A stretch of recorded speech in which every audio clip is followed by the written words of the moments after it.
2025年1月初，乌克兰方面首次俘获了2名朝鲜士兵，而乌克兰总统泽连斯基表示，这2名战俘正在与乌克兰国内情报机构乌克兰安全局进行友好的交流。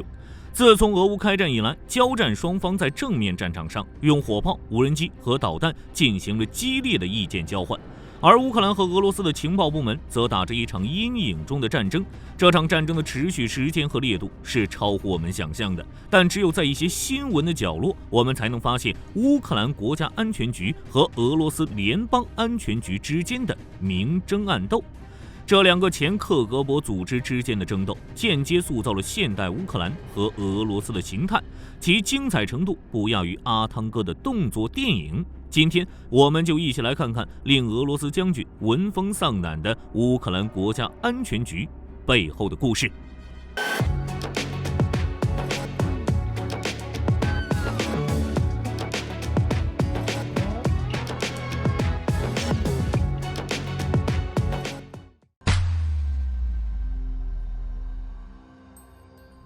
乌克兰国家安全局的故事要从苏联解体前夕说起。1988年，苏共高层开始逐渐失去了对政局的控制，改革的春风首先从波罗的海沿岸的3个国家立陶宛、拉脱维亚和爱沙尼亚开始。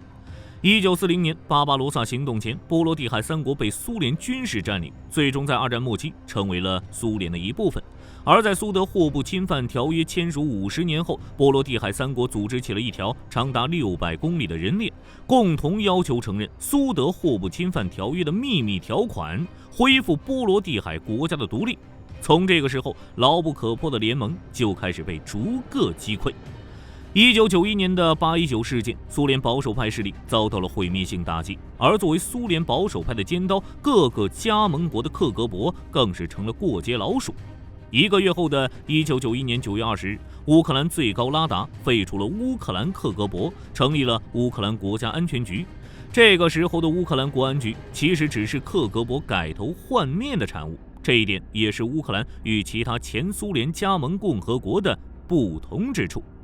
在1991年独立时，乌克兰并未对其间谍机构展开清洗。老大哥虽然咽气了，但驻扎乌克兰的大部分的克格勃特工、情报网和资产，直接左手倒右手，归属了乌克兰国安局管辖。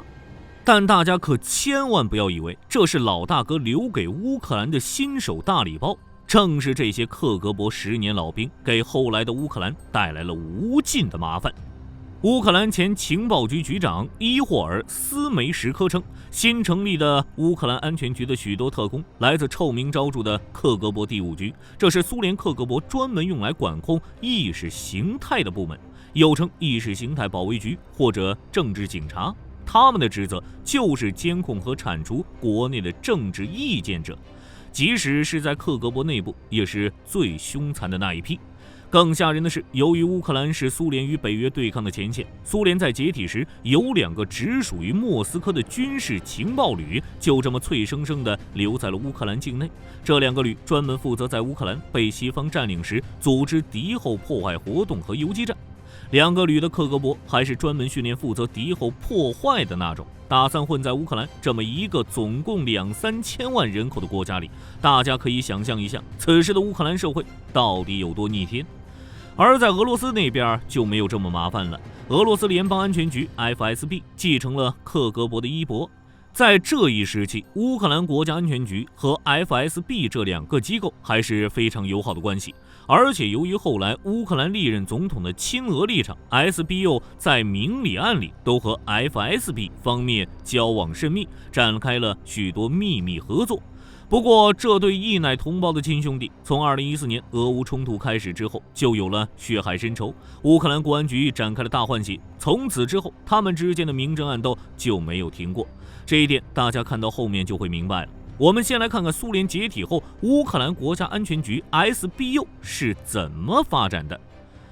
自从克里姆林宫红旗落地，东欧紧接着就是一系列的社会巨变，而风雨飘摇中的乌克兰国安局陷入了一系列不太光彩的事件中。首当其冲的就是腐败问题。随着经费的大幅缩水，各地的国安局分部和前苏联的许多其他执法机构一样，开始自谋生路。一时之间，乌克兰全国各地都出现了一片勃勃生机、万物竞发的景象。例如，由前苏联防暴警察部队演变而来的属于乌克兰内务部的金雕特种部队，他们的主要职责是打击有组织犯罪，例如黑帮和走私等。但在苏联解体的背景板下，金雕特种部队摇身一变成了金条特种部队，突出一个只认钱不认人，助纣为虐，成了各地黑帮的保护伞。而乌克兰国安局也是很自然地加入捞钱的大潮，只不过他们捞钱的方式倒是没有收保护费那么低级，搞军火走私可是赚得多了。小到枪支弹药，大到火箭坦克，反正乌克兰自己也用不上，就通通拿出来换钱。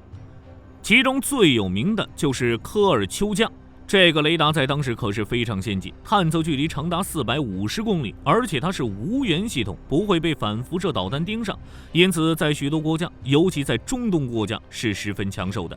原本安全局办事缜密，倒卖科尔丘加是很隐蔽的，无源系统又没什么信号，也不会被美军轻易发现。再说，就算卫星拍到了，也得不到直接证据。但好巧不巧，另一个改变乌克兰国家命运的事件出现了。1998年至2000年，乌克兰国家安全局特工时任总统库奇马的保镖梅利尼琴科录下了库奇马办公室内的多段对话，随后瞅准机会带着这些录音逃往国外，这也就是知名的录音带事件，或者叫库奇马门。这件事情的影响极其深远，可以说间接地塑造了今天的乌克兰。这些录音带中包含了时任乌克兰总统库奇马亲口下令绑架记者、杀害记者贡加泽的内容，以及将科尔丘加雷达卖给萨达姆政权的谈话。别的美国可以不管，把军火卖给萨达姆，大概是嫌自己过得太舒坦了。美国政府随即介入，将录音带内容公之于众。这件事在国际社会上引起了轩然大波，而库奇马本人也因此一度遭到欧美的强烈抵制，谁都不敢跟他站在一起，生怕自己聊天被人监听。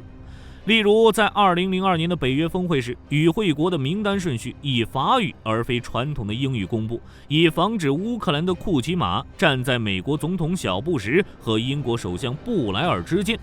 恼羞成怒之下，库奇马很快就对欧洲一体化感到失望，并开始逐渐偏离原有的亲欧立场，转而和克里姆林宫的新主人俄罗斯总统普京勾肩搭背，而俄罗斯自然也非常乐意和库奇马走到一起。从这一时期开始 ，SBU 就开始被俄罗斯深度渗透，在克里姆林宫的授意之下，安全局甚至逐渐开始搅动政局。例如，2004年乌克兰总统大选前，反对党候选人维克多·尤先科在一场晚餐后中毒，和他一起吃饭的正是 SBU 的副局长。而考虑到尤先科的亲欧立场，以及事后俄罗斯政府对调查的阻挠，再加上这件事的凶手直到今天也没有一个定论，这件事恐怕和 SBU 中的亲俄一派不无关系。不过，比起直接充当总统打手的金雕部队，乌克兰国安局多少算是比较检点的。据称，甚至还在橙色革命期间派出了安全局的特种部队，阻止乌克兰内务部武装镇压抗议活动。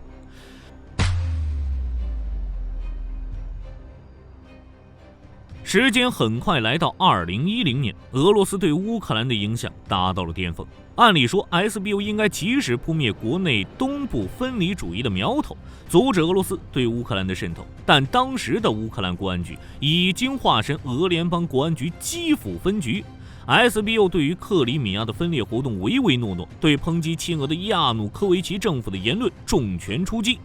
举例来说，当时的安全局局长一度公开宣称，乌克兰安全局的主要职责是保护总统的安全，而不是乌克兰的利益。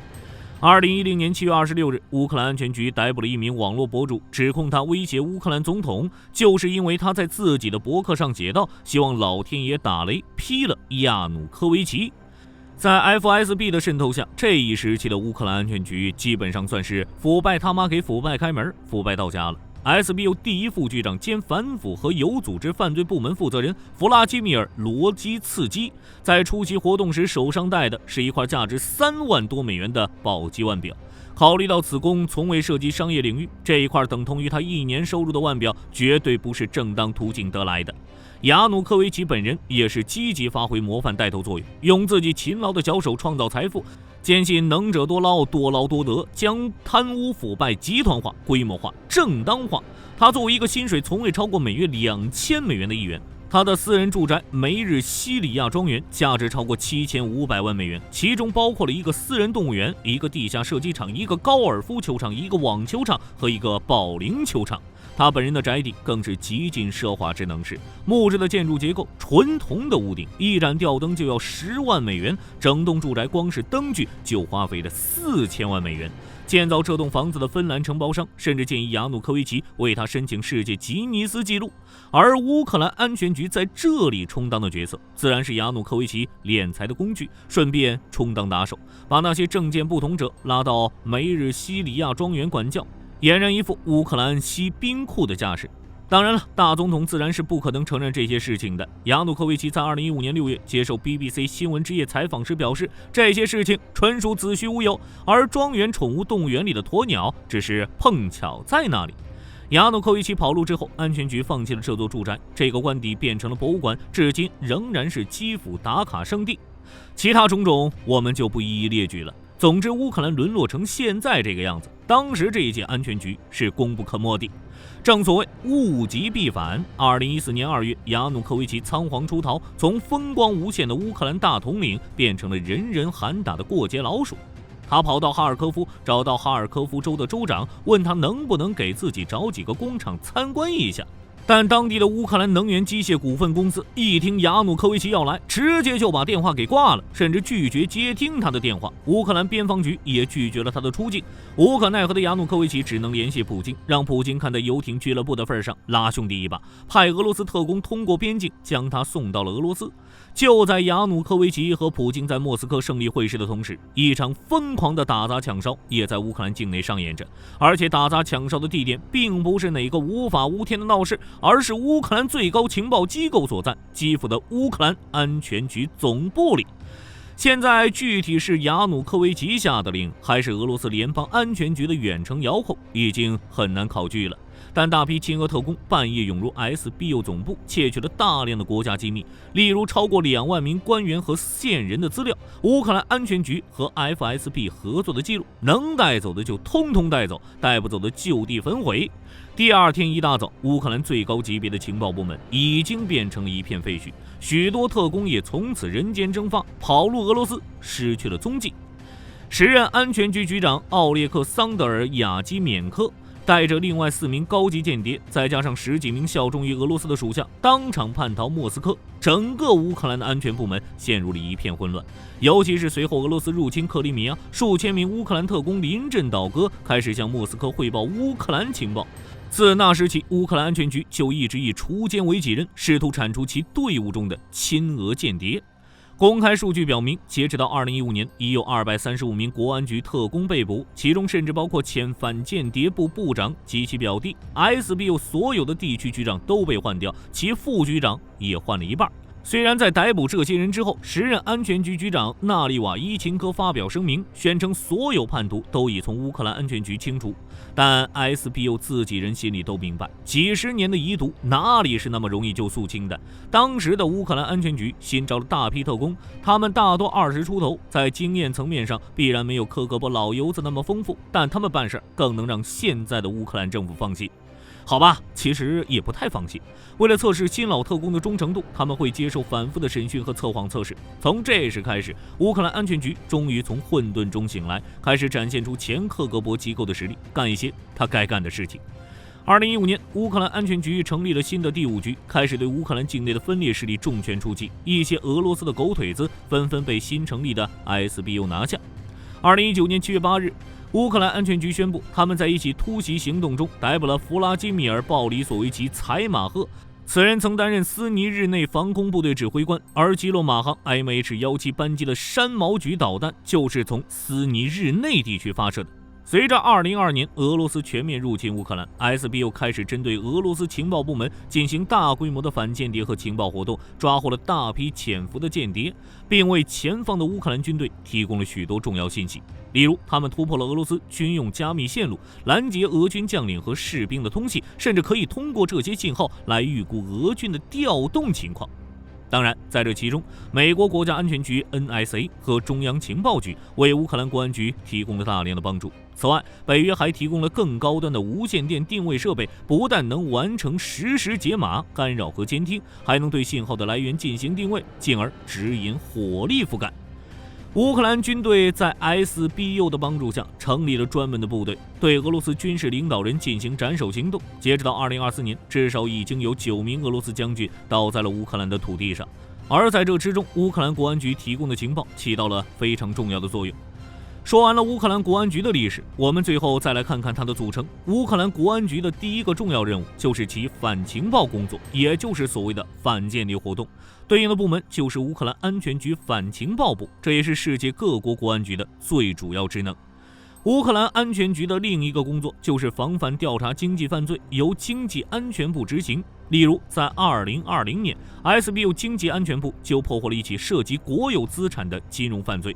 乌克兰电信服务提供商公司的高层管理人员非法占有并转让在合同范围内购买的电信设备，从而中饱私囊。此外 ，SBU 还破获了监狱产品采购案。乌克兰国家刑事执法局在2017年至2019年期间进行非法招标，以高价从商业机构购买了监狱所需的食品和其他物品。至于信息安全领域，乌克兰安全局还有一个叫做信息安全领域反情报保护国家利益司的机构。在2021年底，该部门的网络专家锁定了世界著名的 ARMA-G1DUN 组织的黑客身份。该组织针对乌克兰国家机构和关键基础设施发动超过5000次网络攻击。这群人实际上是联邦安全局的军官，其来源大都是2014年克里米亚危机期间从乌克兰安全局叛逃的叛徒。此外 ，SBU 还下辖有打击腐败和有组织犯罪总局，用来揭发贪腐、打击帮派分子等等。当然了 ，SBU 的利剑我们也不得不提，那就是乌克兰安全局反恐中心，其下属部门包括伞兵部队、蛙人部队、山地战专家、狙击手、无线电专家和心理战专家等等。其中最有名的还要数其下辖的 SBU 阿尔法特别小组。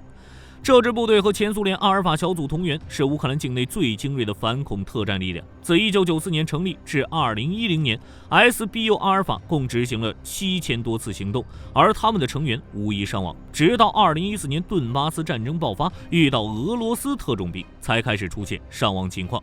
2022年的基辅战役期间，阿尔法特别小组参与了围攻安东诺夫机场的战役，并对南下的俄军装甲机群进行了伏击，迟滞了俄军的进攻，可以说间接挽救了基辅。从2024年中旬开始，乌克兰阿尔法特种部队还开始前往非洲，猎杀非洲的瓦格纳佣兵。以这群狠人的实力，恐怕很多俄罗斯人睡觉都睡不安稳吧。